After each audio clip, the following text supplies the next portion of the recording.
bomoko ya mboka sita makasi, bomoko ya mboka za pona bomoko ya Congo, bomoko ya mboka pa popi motoki bala lobi botalaka bomoko ya mboka. Merci. Na utaki kolobaki asalaka na morgue azalaki de service bazosala musala na bango basalaka mpona kobongisa banzoto ya baoyo bakufi. Ye azalaki kosokipe na corps mususu moninga na ye na kombo ya Kinduku Mesa Delphin, ye nde azalaki kosokipe na corps ya Delphin Marie Misambo. Tango asilisi kosala musala na ye azalaki surpris ya komona collègue na ye de service oyo na yuti kolakisa bino na appareil na ye ya photo oyo azokokanga ebembe, azokofilme ebembe. Sima ya kofilme wana moninga na ye wana Delphin apekisi ye abi pona nini yo ozosala boy biso na misala na biso ya morgue epekisami kokanga photo pe kofilme. Sima nango asengaki bolimbisi pe alobi ke akoefase.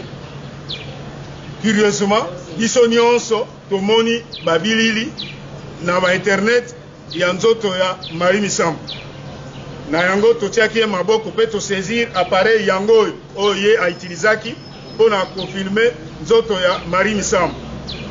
Oyo ya mibale Madame Mokonzi Mamboli Karine na uti koyebisa bino azali animatrice ya chaîne ya télévision Baraka.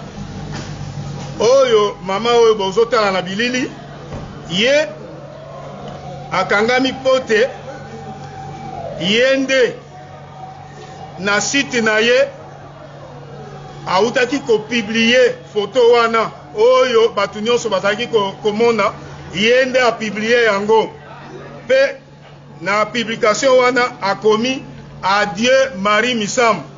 Tango tokangi ye tosambisi ye alobi ete tango baninga basali ye remarque autaki pe koefase bilili wana.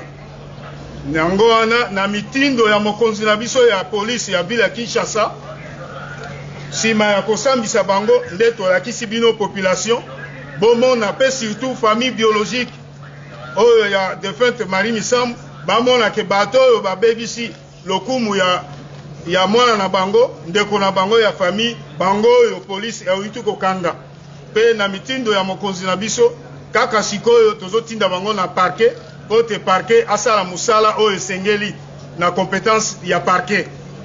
Merci beaucoup.